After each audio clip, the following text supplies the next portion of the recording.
We ready? Let's go. Voice is good. Everything is good. God bless Canada forever. All right, welcome. This is Akram Kilani from Kilani Jewellery.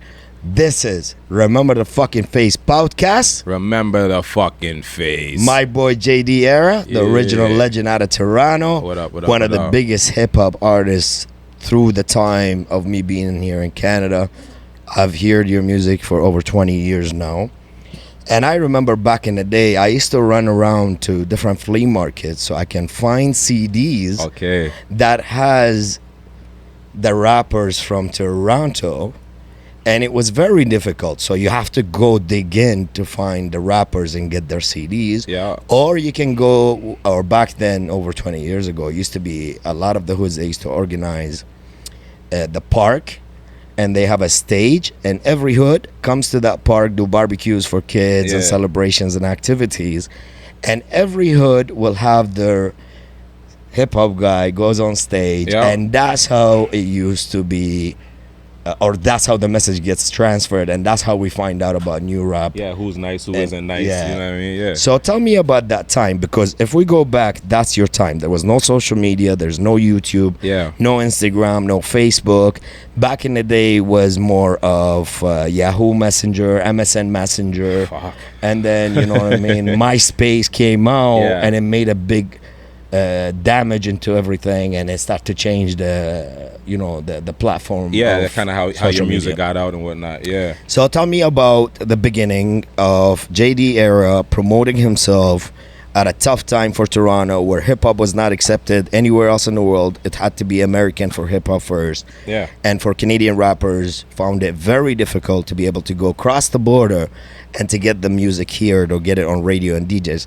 Now I want to know more of that time. It was a different Toronto, right? Like I come from the mixtape generation, so it was very much like out of the trunk. If you wanted to get your music out to people, you had to like physically be there, because we couldn't get.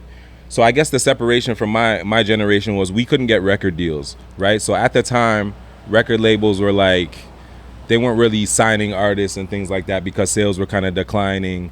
So getting signed wasn't a thing, especially if you were a Canadian artist. That wasn't a thing. So we kind of took the model from the guys down south, you know what I mean, with the whole out of the trunk thing, printing your own mixtapes. Guys like 50, you know, they were doing the mixtape circuit. Yeah, I think 50 started the mixtape, wasn't it? 50 was big with it, but the guys down south are probably like the first guys who were really like moving big units out of the trunk. You know That's what I mean? Amazing. That's amazing. So it was like for us. So it's funny you say flea markets, because that's literally my original, you know, kind of place where I broke ground was like flea markets, Young and Dundas, Play the Record. You know, we'd go everywhere with our mixtapes and just kind of have it in the stores and just kind of build relationships with those people, you know what I mean? And be like, okay, yo, you sell the tapes, I'll be back next week to come collect whatever, you know, a little change or whatever it is. And like that just slowly kind of started to build up. And it went from the kind of physical mixtape thing to, like you said, kind of transitioning to the MySpaces and stuff like that, where we're the first generation on kind of social media, the first generation on Facebook, the first generation on YouTube. You know, and it was like we're just putting our music up just for people to hear it, you know what I mean? Because for us, we're Canadian, you know, being Canadian rapper at that time, we didn't have anybody who had made it yet, right? Like Cardi was the closest thing that we had, and he was just starting to bubble a little bit, like with the whole Akon stuff. So for us, it was like it was a race to see who could be first, you know what I mean? Is really what it was, you know what I mean? So we were all just trying different things to try and get one up on the other, or like you see someone do it this way and you're like, okay, yo, I'm gonna try it that way, you know, type of thing. But like I remember, I'll give you one quick story. I went to Def Jam back in the day, like before anyone was really signed like that. Like I took a trip to New York. I used to all the time I'd go to the States and just kind of like try to hustle a little bit. But I went to New York. I went to Def Jam with my tape. And I was like, it was unreleased music and whatnot. And I met with like, it was Lenny S at the time. And he let me into the building. Like, I actually snuck my way into the building. They were like, who are you? Da, da, da. And I was like, oh, I'm from Toronto. I just told them I'm from Canada. And they were like, okay, give me 1 second. And then Lenny actually came out and ended up meeting me. And I got to sit with him and just chop it up. And I just remember bringing my shit there. And the first thing that I'm asking was like, who raps in Canada? You know what I Oh mean? my Like God, that was the biggest thing. Yeah, Yeah, it was like people. There's rappers, you know. That I think I know a guy named Cardinal Official. You know what I mean? It's kind of how they would say it. You know, like they didn't even say his name and right. Def Jam was the only record label that was accepting people even from Canada. I know a lot of people that actually got signed. Yeah, with Def Jam. absolutely, absolutely. And it was like 50K, 100K signings. Yeah, like if you get signed to it, you know, guys like Socrates and stuff like that are going to be some of the first guys that were kind of getting deals on the U.S. side like that. But at that time, like no one was getting signed. You know what I mean? It was like so just kind of going in there and being a fresh face and like just being, you know, like as much as the American guys are like, where the fuck you from type of shit, if the music was solid, they gave you a chance. You know what I mean? So for me, I was always given an opportunity to kind of like get through doors and whatnot. And like I just kind of use that energy to kind of build over here. Like I was never scared to go to radio. I was never scared to like pull up. Like I come from the battle scene, right? So you know, it's like you said, the thing about being in the park and whatnot, like that's a regular for me. Like going into different neighborhoods and like, you know, I'd pull up to Jane and Finch. I'd pull up to Scarborough. Just so you can go and put your music out there. Who's the best rapper here? You know what I mean? Like, exactly okay, yo, we're gonna battle. You know what I mean? Like, or you know what I mean? Type of thing. So that was the sickest time I remember. Like, 100%. I can't forget these times. Yeah, you know, the energy was just different, and I think the worries about like certain street shit were a little bit different too. You know what I mean? So it was a different Toronto, but definitely the hustle is what the thing that I loved the most about that time, right? Like Tory Lanez is probably the end of that era. And I just remember him being like a 15-year-old kid hustling mixtapes, and it's because he watched guys like me and Drake and certain guys hustling mixtapes. You know what I mean? It costs so much money to be able to print all the mixtapes and the covers and the pay and the cover page, whatever it is, the photo. Yeah. So for a rapper trying to get his money back and get his music here, at least to break even, you know what I mean, for this investment, because you guys still putting hours for the studio, time, producers, everything, right? Now, I wanna, since you talked and you brought Cardinal Official, I remember the day Cardinal Official was signed to Akon, and Akon gave him his pendant and chain, and he was presented with that chain at the BET Award, and it was the first time ever in Canadian history to actually see somebody from Toronto that actually makes it to the BET Award, BET, right? Yeah, and gets a big piece by Akon and gets signed. From that moment, I can never forget the feeling I ever had in my stomach. But that was one of the biggest feeling ever, because for a hip-hop community, we were fighting to make it. Yeah. Like, I remember when I used to tell people I'm a hip-hop jeweler, they used to look at me as a thief immediately.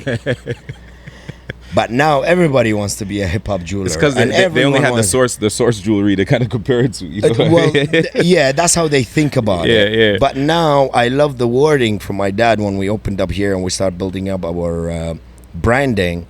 And the branding manager said, you know, we need to shift a little bit of our ways on how we deal and change the style of our jewelry to be more broader, like more, like, you know, for other kind. Yeah, reach a little bit more people. And then my dad looked at him, he's like, the world is becoming hip-hop. Facts. We all hip-hop. Facts. So we have to accept it. And since then, our brand has been booming. Now we're the official jewelers of the Toronto Raptors. Yeah. But I want to bring you back. If you remember, before Cardinal Official got signed, JP or JB from Flemo, he was one of the first guys to have a song with an American rapper, which is The Game. Yeah. I knew it from that day in the park when I met you.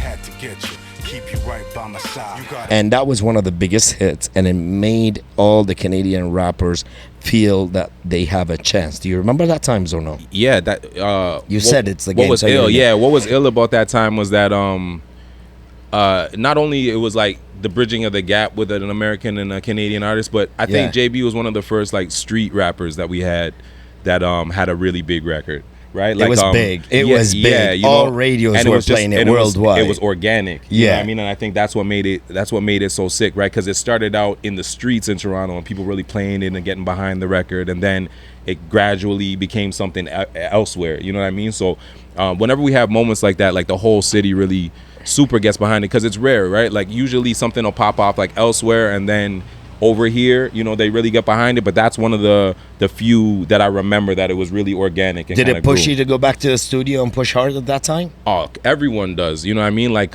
anytime someone gets a one up on me, that's how I feel, right? Like, if you're on an award show or something, I'm like, oh, I gotta cook. I gotta make something better than that. You know what I mean? Like, I come from a basketball history, right? Like, I started out in the city playing basketball first, so I'm always gonna be competitive by nature. You know, motherfucker, you're a hooper. Yeah, once upon You're a time, a hooper man. and a rapper. Come on, man. Hoop Dreams was my original nickname. That's okay. I can't be talking shit to you about that because now I'm a jeweler and a rapper.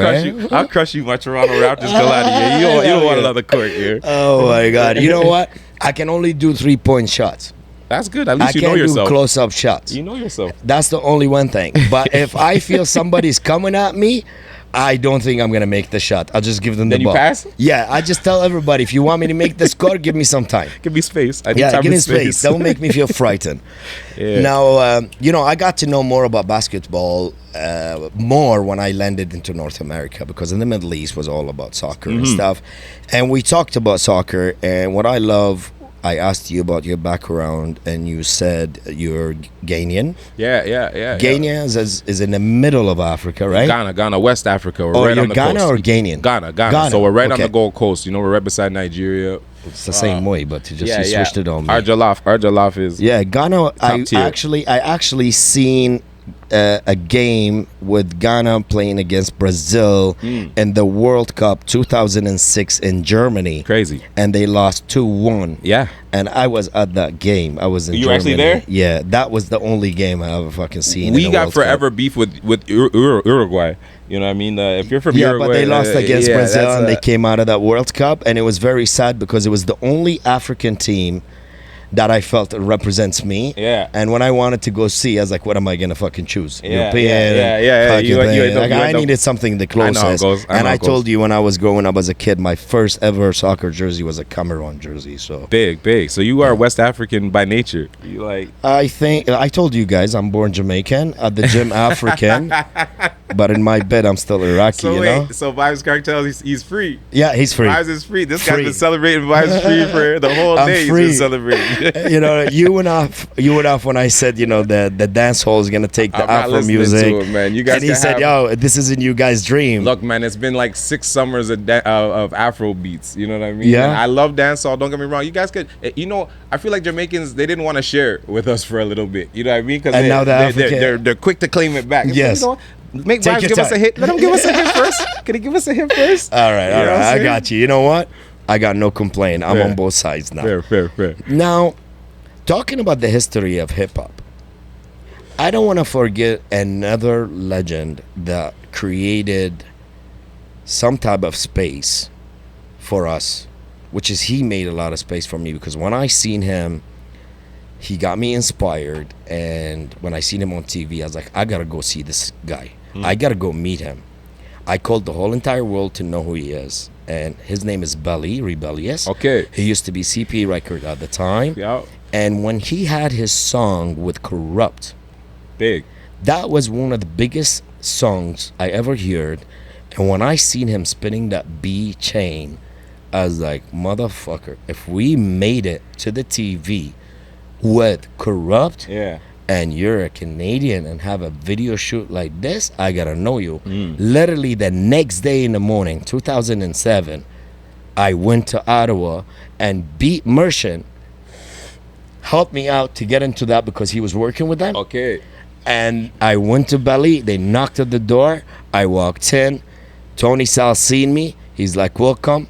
He said to him, this is the biggest jeweler out of Toronto. He's like, it's done. Come on in. And I was there for 2 nights. Clutch. Studio and all that. And from there, I seen Belly when he dropped his album. He had Corrupt. He had Genuine. That's when he had the double. That was the double album he did. I think it was a Revolution. Revolution 1. Okay, so you already know. What was the feeling, you know, the absorbment? Because, you know, I'm talking about real feeling, because a lot of the new generation don't know how hard it is for us. Yeah, the as amount of hip-hop. work. Yeah. And now we're finally able to voice our voice due to the biggest man that made Canada easy to be in access, which is Drake.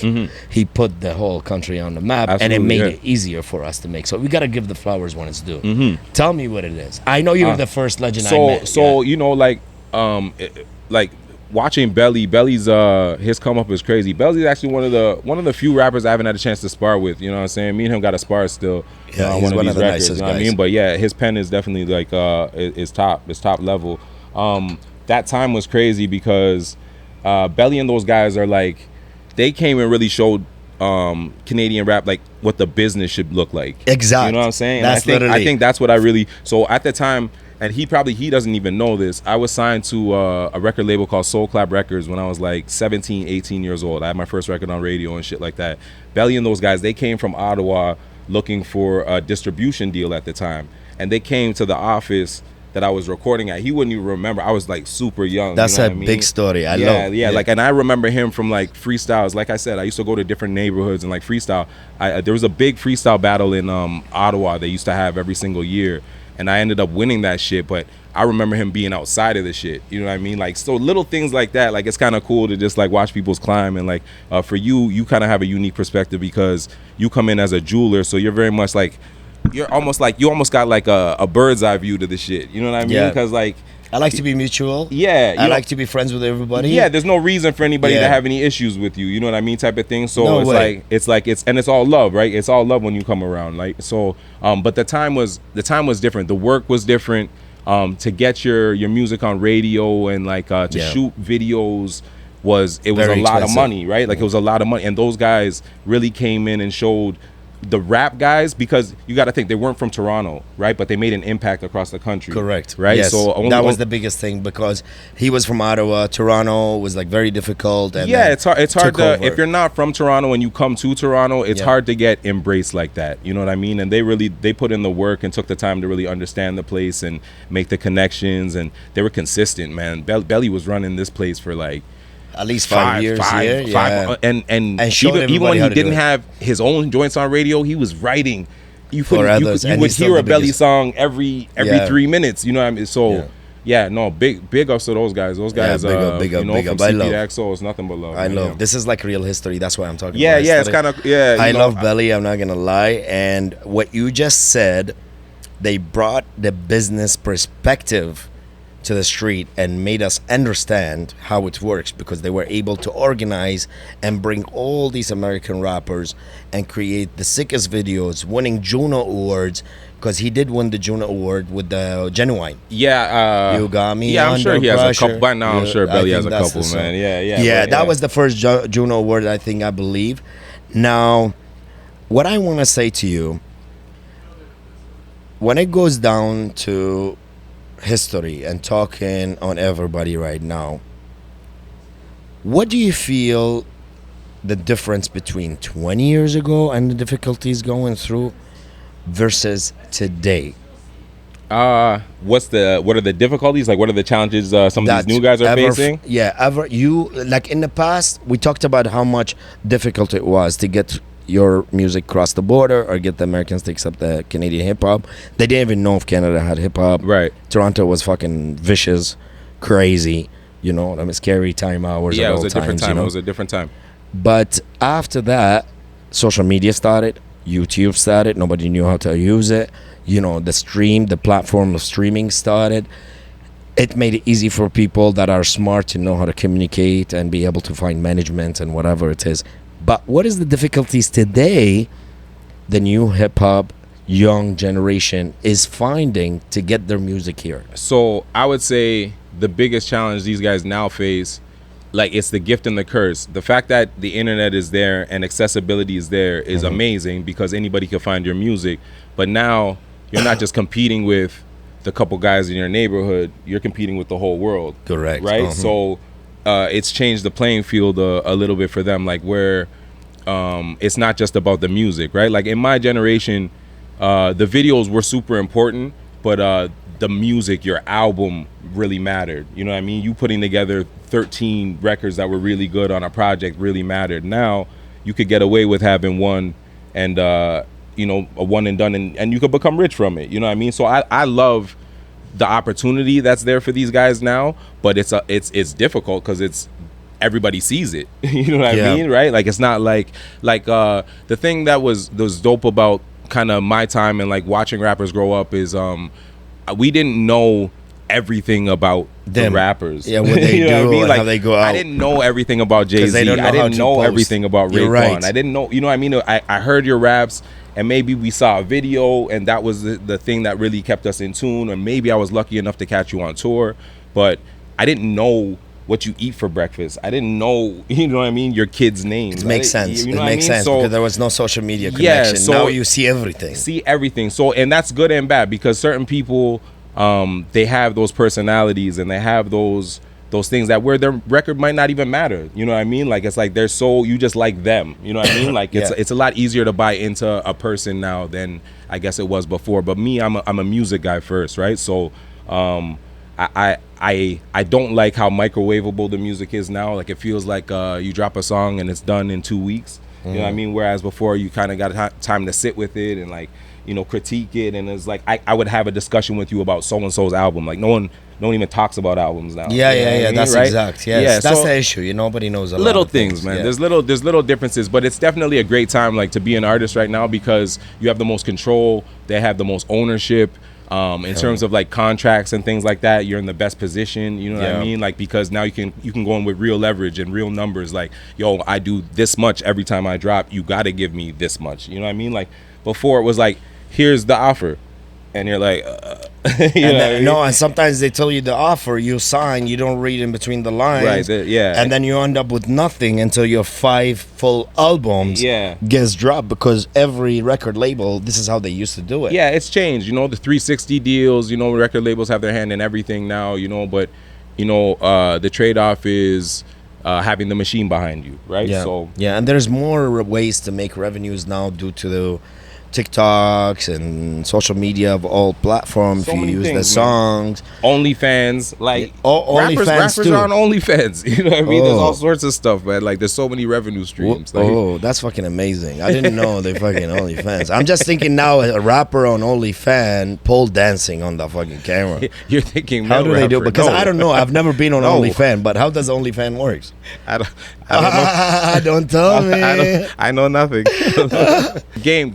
In terms of game, you know what I mean? Like, there's just a lot of different ways to make money, and like merch, and like I've been lucky enough to tour with guys like Onyx and like Raekwon and Classified and Mad Child, like a lot of rappers that do a lot of dates. You know what I mean? And like merch is always gonna be something that runs. You know what I mean? Like whether you're a really big artist or you're an artist that's like fresh and up and coming. You know what I mean? Making T-shirts and connecting your fans to like your brand and learning how to build a brand and like marketing things. You know, these are always going to be important things for a rapper, whether you're at a beginning stage or you're at the highest stage. You know, they're just doing it with more people involved, and like, but you always got to have that mindset. Like I've always been of the business side as well when it comes to my career, you know? So I always encourage rappers to like do your research, make sure you're reading up on the stuff, make sure you're learning about streaming, make sure you're building relationships with people, you know? This is the stuff that's gonna give you a career for 15 years and 20 years, you know? It's not gonna be your music, it's gonna be your relationships. And like,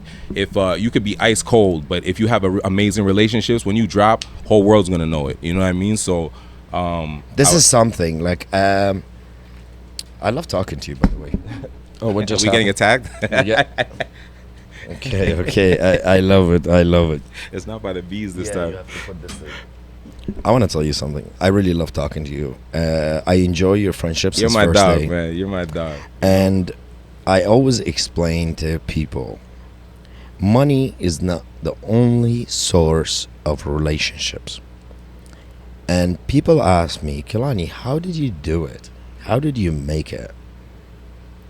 We made the best jewelry all around. We created relationships, and we were able to turn all the people that we met through our life into family. And definitely you one of these people. Definitely. Come on. You know it's love. You know it's love, man. He gives me the early morning fucking FaceTime sometimes. It's just gotta go to sleep. Thank God I can get hold of you, because one time for 5 years I'm running after you and I see you commenting on my personal account. I'm like, dog, when are you gonna call me? When are you gonna see me? I only like to come here when I'm I coming. know. I chased you for 5 years to see me, you know. But I love you're back in my life. You Good. always make things good, man. You always make things good. Now, the best advice I always tell people when they ask me how did you make it, Kilani, I tell them be normal, just be you. And the relationship that we created with our clients, that's been built and accumulated throughout the years of so much obstacles, fun, happiness, sadness, everything in my relationship with everybody. And now I have people in my life like you that's been in my life for over a decade, 2 decades, like Uncle Bishop or Big Shot.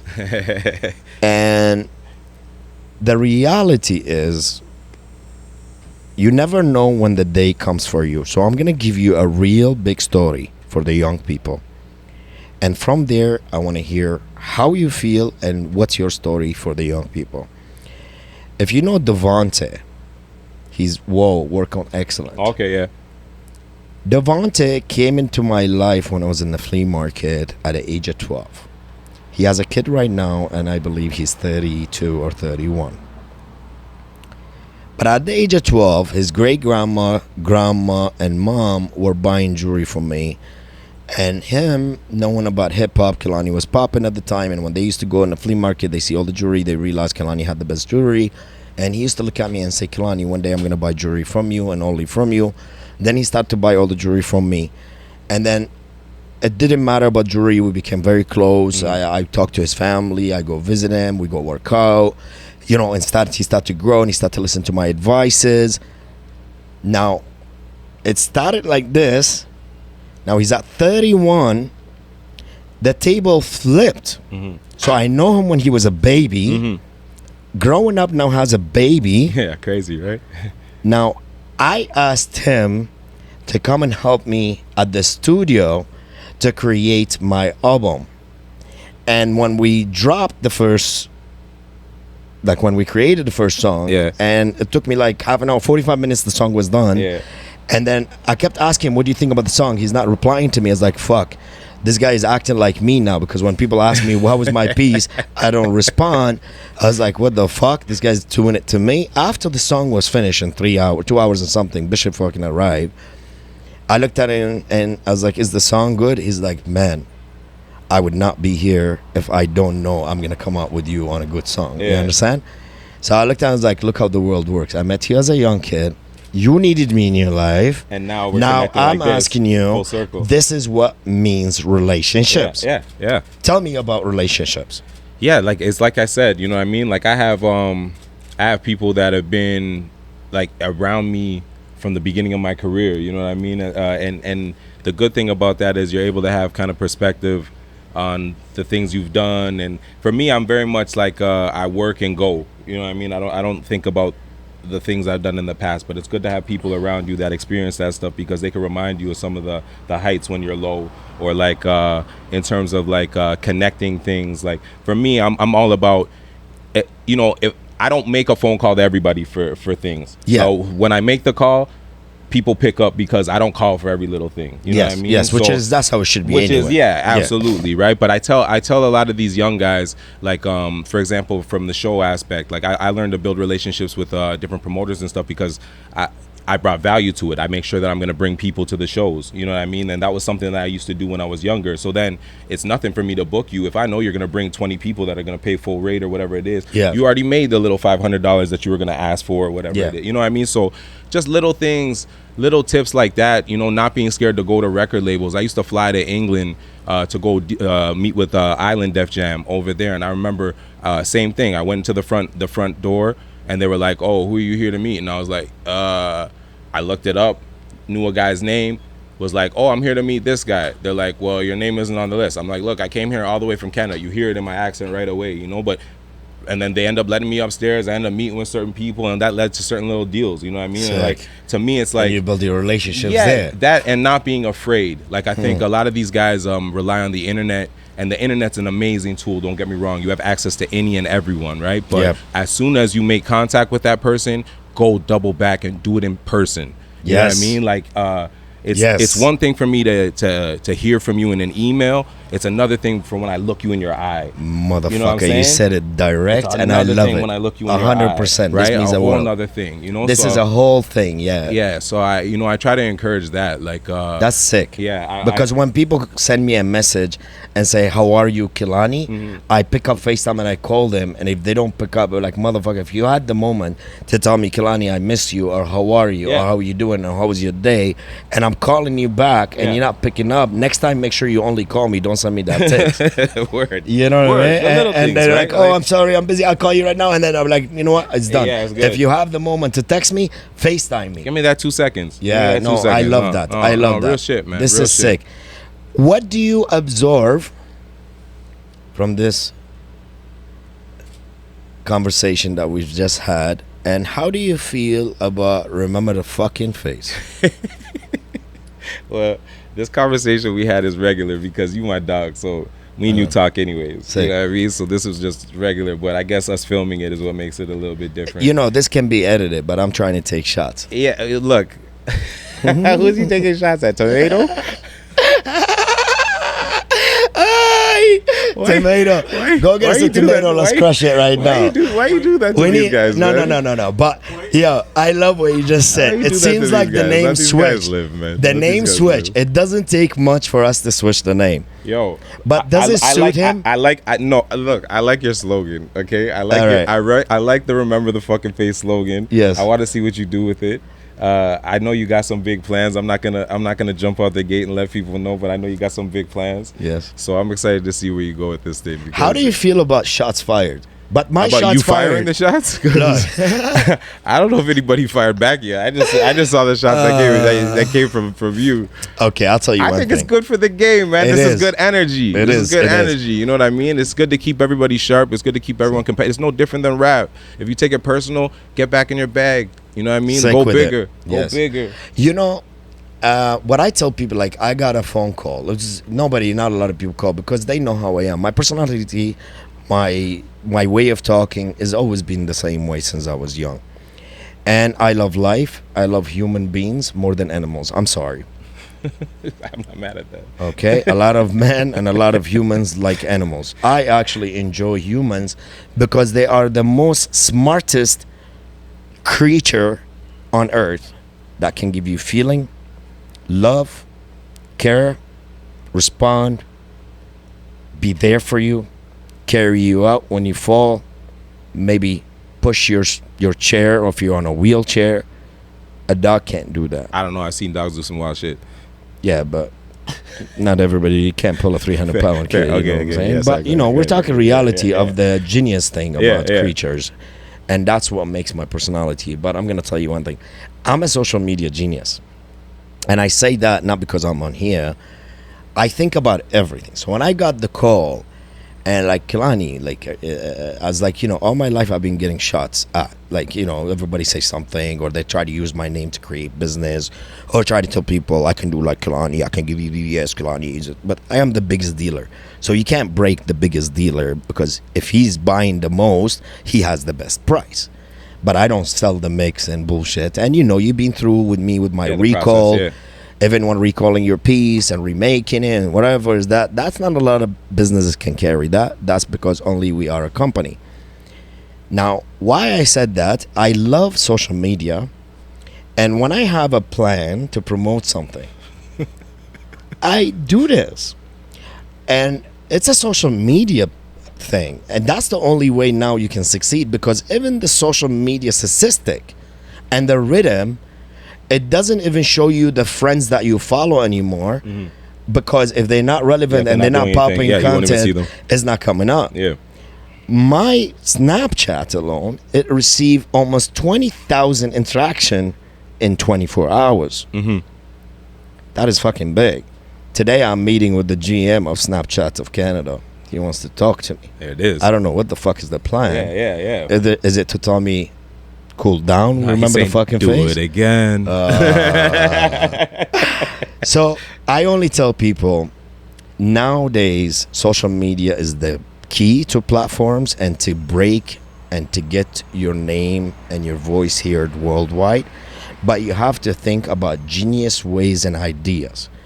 At the same time, don't be disrespectful, don't lie, don't make up a story unless it's right, it's real, something really happened. Did you understand? Yeah. And when I come out with remember the fucking face, I'm not attacking anybody. And I always tell people, go back to my video, hear my words. You're not gonna find hate, you're gonna find awareness, education. But it's due to me exploding, seeing junk and shit all around, and people believe in it because these people are using my name as a tool to make business. Did you understand? Saying I can be like Kilani, I can do like Kilani. Kilani workers work for me. I have the same diamonds, half price. I have the same chain. I can make you the same thing. How do you feel about what I'm saying? Like, you understand what I'm saying? Like social media, you come at social media in a smart, genius way where it doesn't trap you and put you in a... Yeah, you use it to your advantage, right? Exactly. And I think there has to also be a level of like not giving a fuck too. Yeah. To like be able to navigate social media, right? Well, like, not giving a fuck, you know? I'm going to tell you... I just say that in the sense that like... No, it's true. People like, they're going to have their opinions of you. Yeah, I don't right? give a fuck anyway. There it is, That's right? why I Like, so remember the that's fucking what I face. mean. Yeah, You have to yeah. have a level of that, you know. So that, I tell you, my wife's sister came from Sweden. Two sisters. They came from Sweden 2 weeks ago, and they were with us. And after a full day of talking to me and really spent time now, first time for them in Canada, in my own house. From the first day, this is my personality. I pick like this, bully. You know? yeah. The next day, she looked at me and she's like, Kilani, you're full of yourself.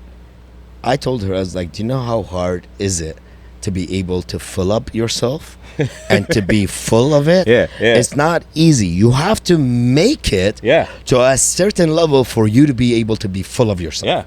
Why? Because then the knowledge, the experience, what you know, what you got, what you can provide, what others can do, that's what makes you full of yourself. It's not a bad thing.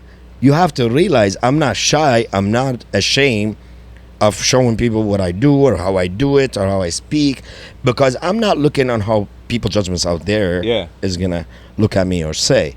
And then the other sister looks at me, she's like, but you know what, in Sweden, if you're wearing all these jewelry and stuff like that, immediately the cops will pick on you because they will think that like you're a drug dealer or you're like... I looked at her, I was like, you guys are close-minded, very old school. You don't know what life is and how life works. You need to move to North America to understand what life is all about. How you feel about that? Yeah, I'm not mad at that. You know what I mean? But I do think, this isn't for everyone. Yeah. That's okay. That's okay. And that's okay. That's just true. You know what I'm And I saying? tell you one thing. Every time I traveled outside of North America, when they looked at me wearing all my bust downs and shit, even I remember when I went to Australia 2004, 2005, I was wearing my 5-time zone Jacob, and it's all buzzed down. It was like everybody was staring at me in the wrong way. I couldn't get into clubs that easy, and it was all because I was wearing a bust down. Because you were too icy? Just a fucking watch. It's a little too icy for these guys, huh?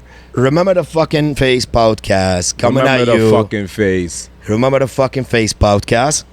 I'm JDR. Remember the fucking face. That's exactly who it is. The realest, the most experienced, and a real true legend in the hip-hop community out of Toronto, Canada. And I adore you. I cherish you. And I respect you a lot. Appreciate you, dog. And I would never want to lose your friendship. Even if you want to take off on me, I'll find you. You guys heard that, right? That's recorded. You know what to look for. Stay tuned to the next podcast because we're coming back with more hot, fresh ideas, raw, uncut videos and stories that you never ever heard, and it will astonish your mind and make you always be tuned up to remember the fucking face. Let's go. I love you, JD Era. You're the man. Thank you.